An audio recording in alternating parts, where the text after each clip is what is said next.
Sahana Bhavatu Sahanau Bhunaktu Saha Viryam Karavavahai Tejasvinavadhitamastu ma vidvishavahai. Om Shanti Shanti Shanti. Samasta Jana Kalyane Niratam Karunamayam Namami Chinmayam Devam Satgurum Brahma Vidvaram. Namah Shri Shankarananda Guru Padambujanmane Savilasa Mahamoha Graha Grasaika Karmani. Okay, we'll read the verses that we covered last time, verses 8 to 11. Kartritva karanatvabhyam vikriyetantarindriyam vijnana manasi antar bahishchaite parasparam kachidantar mukha vrittihi Ananda pratibimba bhag punya bhoge bhoga shantau nidra rupena liyate kadachit katvato natma syadanandamayopyayam bimba bhutoya anandaha atma sau sarvadastitehe nanu dehamupakramya nidranandantavastushu bhutatmatvamanyastu na kaschidανubhuyate. So we are here now in Panchadashi chapter 3, and last time, 2 weeks ago, we saw the Manomaya-kośa, Vijñānamaya-kośa, and ānandamaya-kośa. So basically what it had said to us is that the Manomaya-kośa, or the mental sheath and intellectual sheath, are separated because one is more inner. The intellect is more inner than the mind. The intellect is the doer and the mind is the instrument. Intellect is a karta, mind is a karana. And then it went to also say before that the mind cannot be atma because the mind keeps on changing. Our thoughts, our emotions, feelings, they keep on changing. They negate each other. So therefore the mind cannot be atma. The intellect also cannot be atma because in deep sleep the intellect is dissolved. And then we came to the ānandamaya-kośa. Ānandamaya-kośa is also a thought, but it's classified differently because it's antarmukha vritti. It's a very, very inward, subtle thought. And to experience ānandamaya-kośa, several things are required. One is the object should be dropped. So when I enjoy something, I enjoy a nice piece of cake, that's still in Manomaya-kośa. But when the cake is dropped and I go towards the silence within, that is ānandamaya-kośa. And ānandamaya-kośa is also experienced when there is punya-bhoga, when I reap the results of my good actions. That's when ānandamaya-kośa is experienced. And it's also experienced in deep sleep, when all the thoughts cease, bhoga shantau, when everything ceases, it is experienced in deep sleep.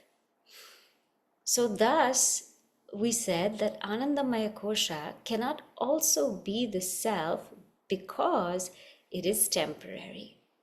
And it has gradations. It has gradations of priya, moda, and pramoda.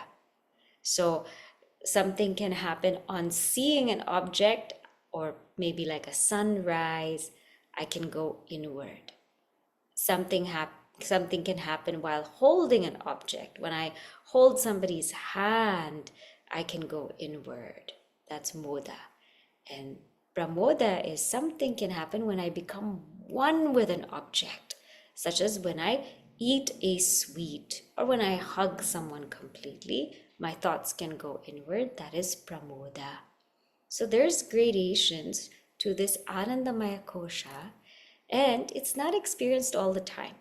It's experienced sometimes and not other times. And our whole journey, as it were, is that we want to go from this happiness in manomaya-kośa to this bliss in ānandamaya-kośa. We all just want to experience these moments, these moments where we're totally inward and lost. We're lost in our own selves. So this cannot be Atma. So the annamaya-kośa, the food sheath, cannot be Atma because it is impermanent, right? It is born and it dies. The pranamaya-kośa, the vital air sheath, cannot be Atma because it's jada, it's inert. The manomaya-kośa cannot be Atma because it's vikari, subject to change. The vijnanamaya-kośa cannot be Atma because it dissolves in deep sleep. And the ānandamaya-kośa cannot be Atma because it's also impermanent. It comes and it goes. But that real Ananda is ever there. And if this ānandamaya-kośa, it does not hold an object in its subtle thought, what does it hold? It holds the reflection of consciousness. And so here in verse number 10, what it's saying is, kadachit katvato anatma. Because it's temporary, it is anatma. Ānandamaya api ayam. Even if it's ānandamaya, even if it's bliss, it is temporary. But that Bimba Bhuta means the original consciousness, not the reflection, the original one. That is Ananda. The original one is Ananda. How do I know? Because Sarvada Stitehe, it is always there. So our nature of bliss is always there. But this ānandamaya-kośa is experienced. So this is the thought process so far. So from verses 1 to 10, it really explains all the 5 koshas, what they are, and why we are not that. Then in verse 11, we saw, okay, there's a purva-pakṣin. Purva-pakṣin means somebody who has an objection. Somebody raises an objection. He says, Nanu deham upakramya, starting from the body. Nidranandanta vastushu, until the ānandamaya-kośa. Nidrananta means until the ānandamaya-kośa. Vastushu. Vastu here means in all of the koshas, starting from the annamaya-kośa to the ānandamaya-kośa, the food sheath to the bliss sheath, ma bhut atmatvam. There's no atmatvam. Means it is the not self. It is the not self because they are all objects of experience. They are all temporary, and many other reasons we have given. Anyahatu, but other than that, other than these 5 sheaths, they are not the not self. But other than that, na kaschit anubhuyate. There's nothing else experienced. So we've negated the 5 sheaths, but other than the 5 sheaths, there's nothing else experienced. I don't think there's anything else. So now, the Vedantin is going to explain how the self is experienced. And this is a very beautiful section of Panchadashi. So here, from verses, 11 and 12 is the question and answer. And then 13 to 28 is going to be an explanation of how the self is experienced as consciousness. Okay, so first we'll read 12, the response, and then we will move forward. Bādam nidrādaya sarve Bādam nidrādaya sarve anubhūyante na cetaraha anubhūyante na cetaraha tathāpyete nubhūyante tathāpyete nubhūyante yena tam ko nivarayet yena tam ko nivarayet Bādam nidrādaya sarve nubhūyante na cetaraha tathāpyete nubhūyante yena tam ko nivarayet.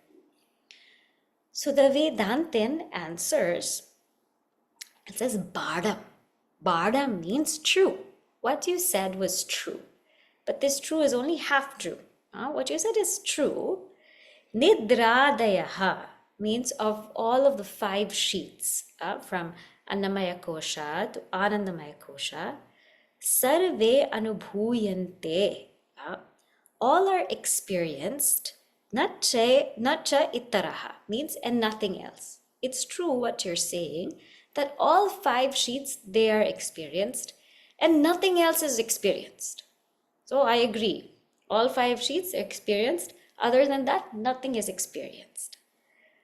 But tatha api means but, tatha api ete anubhūyante, that, yena, that by which, ete anubhūyante, all of these are experienced, tam, that, ko nivarayet, how can you deny that? So, true, bliss, sheath, etc. are experienced and nothing else is experienced. But who can deny that by which these are experienced?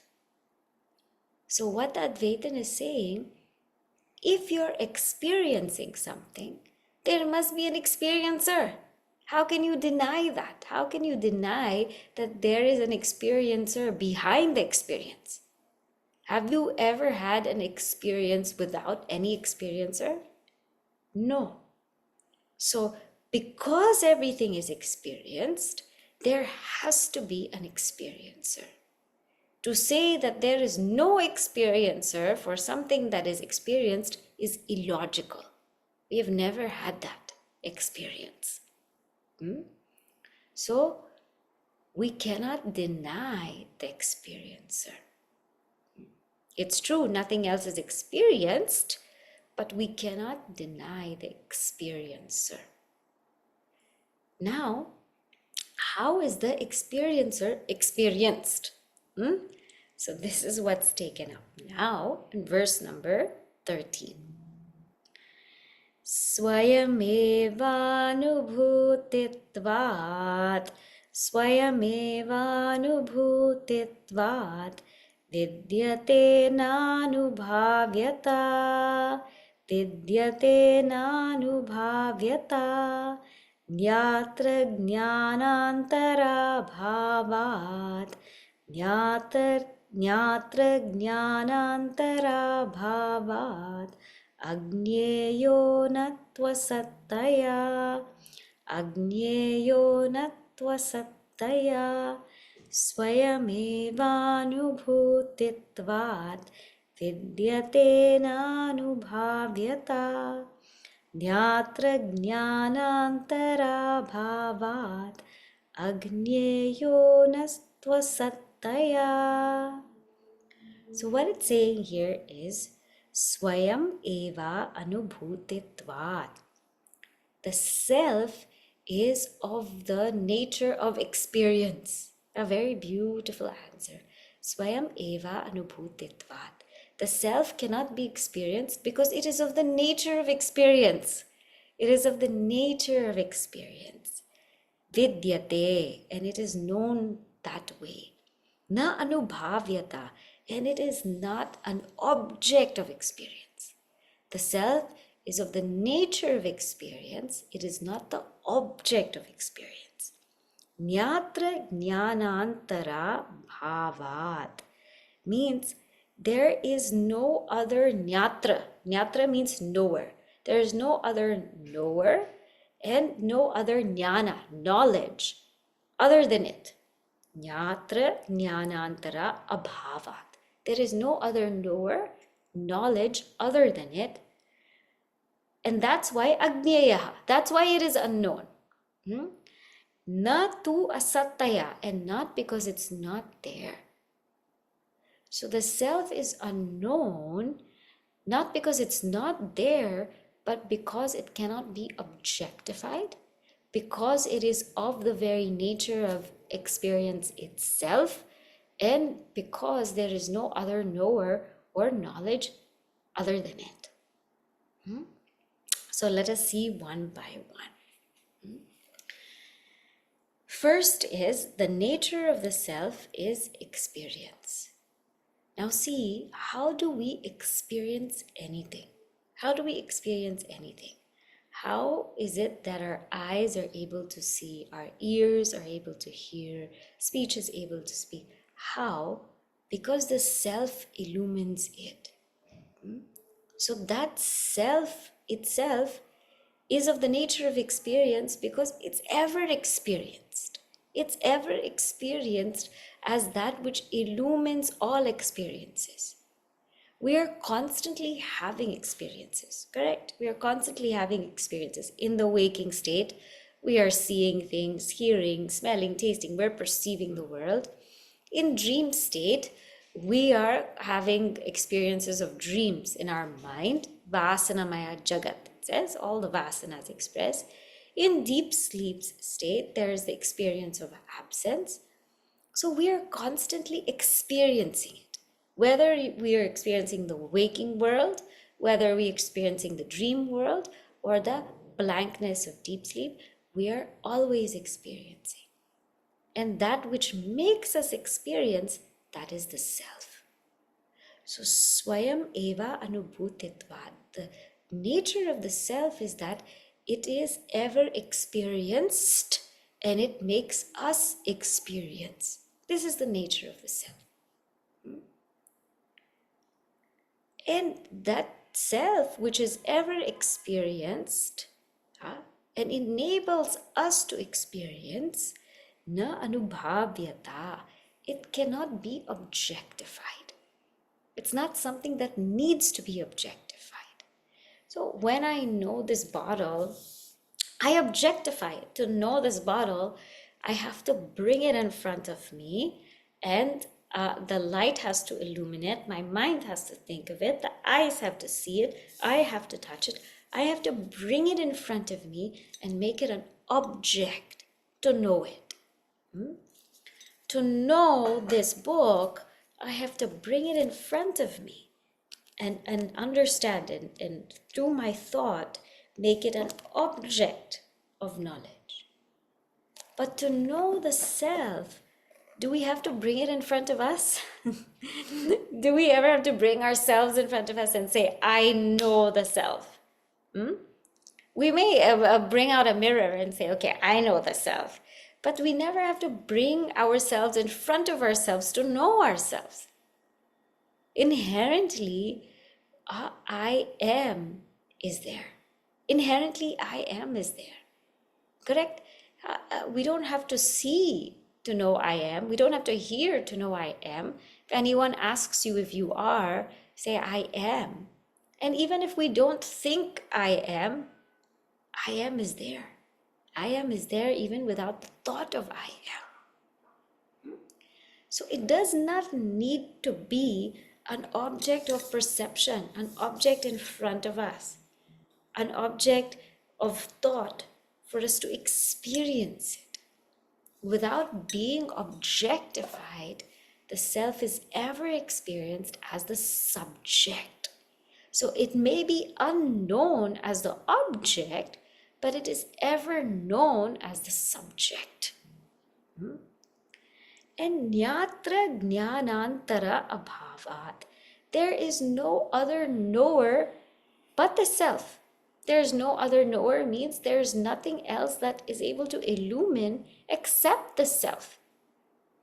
If we say that there's something else that illumines the self, then what is that which illumines that?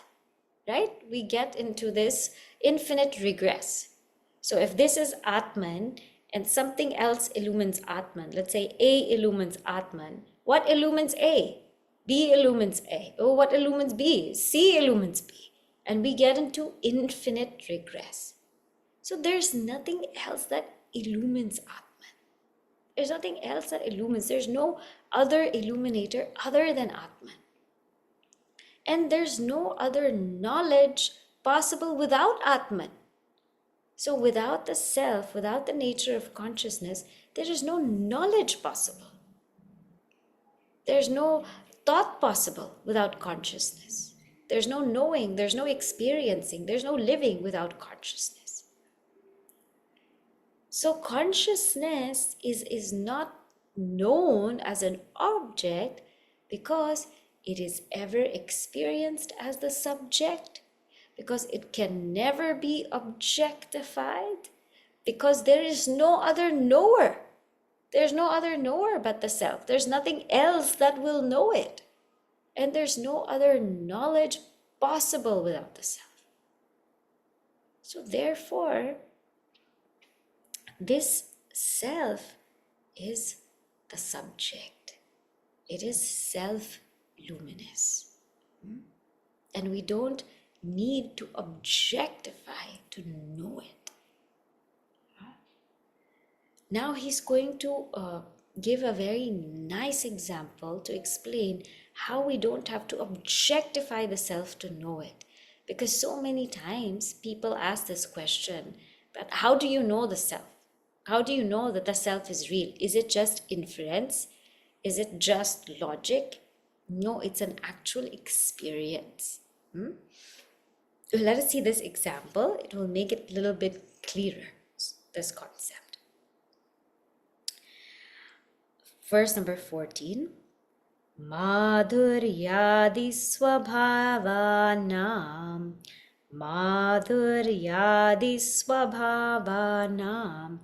anyatra swagunarpinam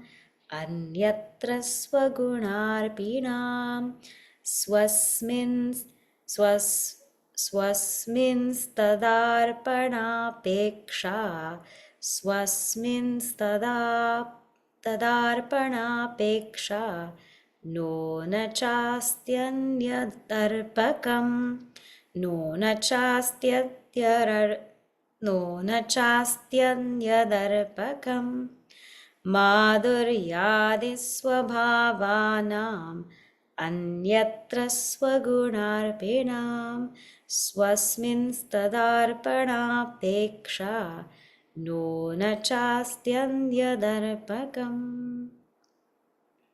Okay, so here madhuryadi swabhavanam. So of the objects that are sweet, that taste sweet, bitter, etc., anyatra swagunarpinam, they anyatra, to others, swagunarpinam, they impart their taste to others. Swasmins tadarpanapeksha no, means they don't need anything to impart that sweetness on them. They don't need anything. It's not required. Apeksha means it's not apeksha. Na apeksha. It's not required to impart sweetness on them. Na cha asti anyad arpakam. There is no other thing to lend that sweetness. So we'll read the translation and I'll explain. See? Objects of taste like sweet and bitter impart their taste to others. That is their nature. They do not stand in the need of their being imparted to themselves, nor are there other things to impart those tastes to themselves. So, first part, right? Madhuryadi swabhavana. So, let us say we have sugar. Let us say we take example of sugar. Now, this sugar, you take it and its nature, its swabhava is sweetness, right? We agree, its nature is sweetness. You can have white sugar, brown sugar, cubed sugar, powdered sugar. That's not its nature, because too many forms, but its nature is sweetness. So wherever we go, sugar will always be sweet. So that is its swabhava. That is its swabhava. Now, when it offers its sweetness to something else, anyatra swagunarpina, when it offers its sweetness to something else, that thing becomes sweet. So sometimes we have milk and we offer that sugar to milk and it becomes sweet. Sweet. Sometimes we have coffee. We offer that sugar to coffee, becomes sweet. We offer that sugar to tea, it becomes sweet. Now, swasmins tadarpana-paksha. Now, once you offer that sweetness to milk, right? Do you need to offer the milk, which is sweet, to sugar? Do you need to offer it to sugar? No, we don't need to offer it to sugar. Why? Because sugar in itself is sweet. It is of the nature of sweetness. Na cha asti anyad arpakam. There need not be anything to lend sweetness to sugar. Because sugar is the nature of sweetness. So now think about this. Okay, think about, and I'll give you another example and then we'll bring it to consciousness. Now, lots of festivals are coming. We have Deepavali, there's Hanukkah, there's Christmas. Lots of festivals are coming. And what people do is they light up these lights. Outside they have these lights and they decorate their houses and it looks quite beautiful. For Halloween also they do it, but in a spooky way it's done for Halloween, right? Now, what is the nature of electricity? The nature of electricity is power, right? When you have electricity, it gives power either in the form of light or in the form of heat, in the form of many things. It will give power. Now, the electricity offers its electricity to those lights that we have. Let's say it's Christmas lights. And it offers its lights to Christmas lights. Now, what's happening is that light gets lit. Agree? Light gets lit. Light gets lit very well. Now, do you need those Christmas lights or Diwali lights? Do you need those lights to light up electricity? To prove that electricity is there? No, because electricity is of the nature of power, right? And when you see those lights, you know that there is electricity. You know, right? But have we ever seen electricity? We've seen electric, like maybe electromagnetic waves we can see in a computer screen or in a system we can see. But, and maybe we have felt electric current also. Maybe we have felt it. But we have never seen electricity. We've never seen it. But yet, it's an undeniable experience. It's an undeniable experience. Now think about the self. The self is of the nature of consciousness. And it offers its nature of consciousness to the mind to think, to the eyes to see, to the ears to hear, to the tongue to taste. It offers its nature of consciousness. And then now we're saying that, okay, now it's offered its nature of consciousness to the eyes. Now the eyes should be able to see the consciousness.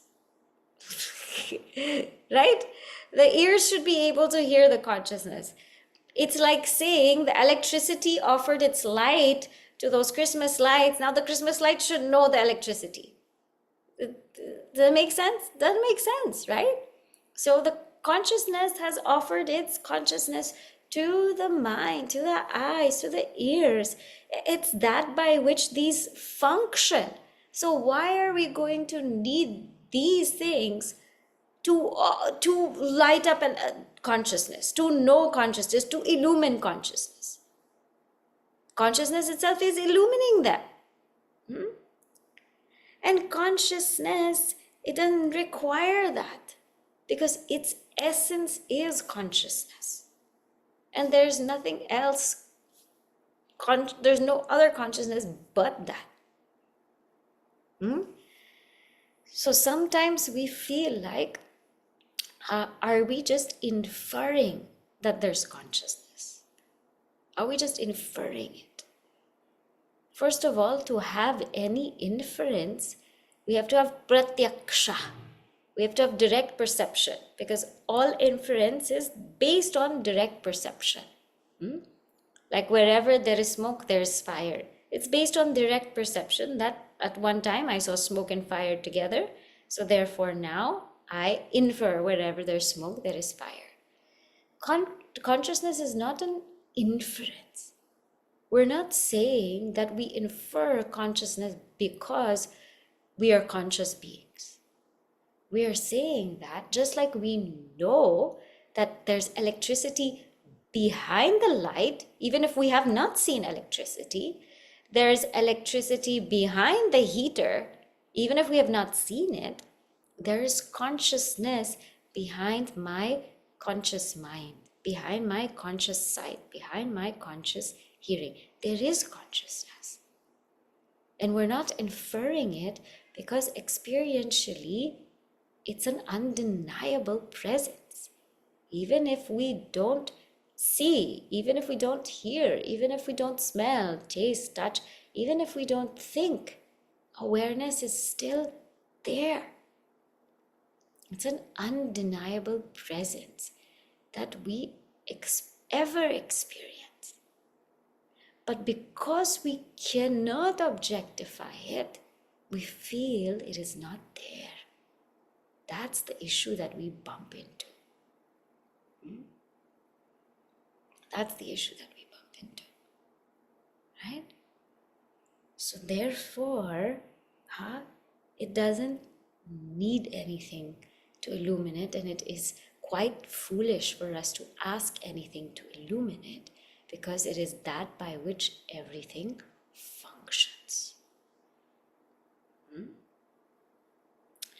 Now furthermore, he's going to just elaborate a little bit more on this point. Verse number 15. Arpakantararahitye apyastesham tatsvabhavata ma bhutathanubhavyatvam bodhatma tu nahiyate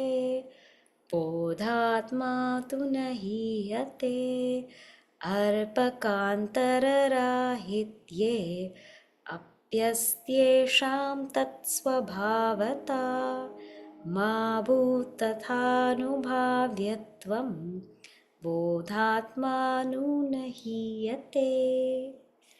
So what does this say? Arpakantara rahitye api. So that is supposed to be api in the first quarter. Arpakantara rahitye api. Even if there is nothing that lends consciousness to consciousness, arpakantara rahitye api asti esham tat swabhavata. Because asti esham tat swabhavata, it has its own essence. Ma bhutatha anubhavyatvam. Let there be no objectification. Anubhavyatvam ma bhut. Let there be no objectification of consciousness. Bodhatma tu nahiyate. There's no loss for consciousness, even if it's not experienced as an object.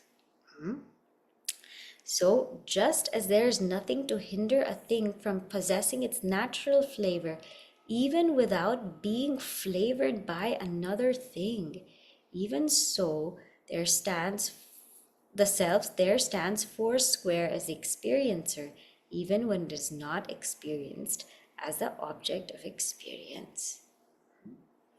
So what this is saying is, even if, let us say we come back to the sugar example, even if there is nothing that can give sweetness to sugar, even arpakantara rahityapi, there's nothing that can lend sweetness to sugar, because that's its own essence. That's okay. That's okay. That's its own essence. So even if there's nothing that can lend consciousness to the self, it doesn't matter. It doesn't matter if there's nothing that can lend consciousness to the self or that can experience consciousness as an object, because consciousness is its essence. So let consciousness not be objectified. Let it not be objectified. Even if nothing else can objectify it, it doesn't matter. Let it not be objectified. Consciousness does not occur any loss because it cannot be objectified. There's no loss to consciousness. So just because we cannot see it, hear it, think about it, smell it, taste it, there's no loss to consciousness. It is as it is, and it is ever experienced as the subject, and it is you yourself. Is you yourself. There's no loss. That consciousness never grows and never shrinks. Even if many people realize it, nothing happens to it. It is as it is. So this is the thought flow so far, right? So I'm just going to recap this thought flow, and then I'll maybe share with you one other insight, right? So what have we seen so far? What we've seen is, okay, these 5 koshas, these 5 sheaths, we understand that they are the not self. They're not self. They are not Atma for various reasons, mainly because they are temporary. They are an object of experience. They are changing. They are not Atma. So the purva-pakṣin, or the one who has an objection, says that's not Atma, and there is no other thing to be experienced. So it's clear to me that the 5 koshas are the not self, but it's also clear to me that there is nothing to be experienced. There's nothing else there. And the Vedantin says, yes, you are correct, that they are objects of experience. They are the not self. You are also correct that there is nothing else to be experienced. But who can deny the experiencer? There has to be an experiencer. Oh, and what is the nature of the experiencer? The nature of the experiencer is that it's ever experienced. It's ever experienced as the subject. And it enables all experiences to happen. Swayam eva anubhutitvat is of the nature of experience itself, and enables all experiences to happen. And na anubhavyata, and it is never objectified. We cannot experience it as an object because it's not an object. We have a tendency to objectify everything. And we have a tendency to understand that only if something is objectified, it is there. Like if I say, is there a lion here? You say no, because it's not objectified in front of you. Is there a bear here? No, because it's not objectified in front of you. So we, because of our habit in the world, that whenever something is objectified, then only it's known, we carry this habit to the self. But the self is the subject. And other than that subject self, there is no other knower. There's no other knowledge other than that. There's nothing else that illumines consciousness. There's no other knowledge that can take place without consciousness. And therefore, consciousness is ever experienced, and it is not known, not because it's not there, but it's not known because it's not known as an object. Okay, can you give me an example? Yes. So wanting to know consciousness as an object is as silly as taking sugar whose essence is sweetness, and you put that sugar in milk and make the milk sweet, and then expect to use the milk which is sweet to know the sugar. Oh, that makes sense. Or it's like taking electricity whose essence is to give power, who's illumining these lights, and then you take these lights to illumine electricity. So like that, we are taking consciousness, which is of the nature of consciousness, which illumines this entire world, which illumines our senses and mind, and then we want to take that mind to know consciousness by which it is illumined. So it is a very foolish thing. It is a very foolish thing. And here it's saying that there is nothing that can grant consciousness to consciousness. Arpakantara rahitye. There's nothing that can grant consciousness to consciousness because asti esham tat svabhavata. That's its own essence. Nothing else has that nature. Therefore, let's stop objectifying it. Stop objectifying it. And even if we try to objectify it, even if we try to do anything with it, bodhatmatu nahiyate. It does nothing, there's no diminishing of the self. There's no diminishing of the self. Right? So the implication of these verses is very deep. Because very often we try to say, how do I know the self? How do I know the self? How do I know the self? Self is ever known. So just by seeing, just by seeing this, I know I have eyes. Just by seeing this, I know I have eyes, but I have never seen my eyes. Correct? We have seen a reflection of our eyes. Maybe we have seen some kind of scan of our eyes, but we have never seen our eyes. So just by seeing this, I know I have eyes. Even if I've never seen my eyes, it's not an inference. In the same way, just by experiencing things and just by being conscious and aware, I know my nature is consciousness. I don't have to see it. I know it. And if you remember before, I'll just remind you of this learning that there are, two paths to this. One is called vichara and one is called yoga. Vichara, inquiry, is what we are doing now. For some people, inquiry is enough. Inquiry means thinking deeply about this, understanding this. This much is enough. I understand I am consciousness. But for some people, that's not enough. They need to quieten their mind. And hence the path of yoga.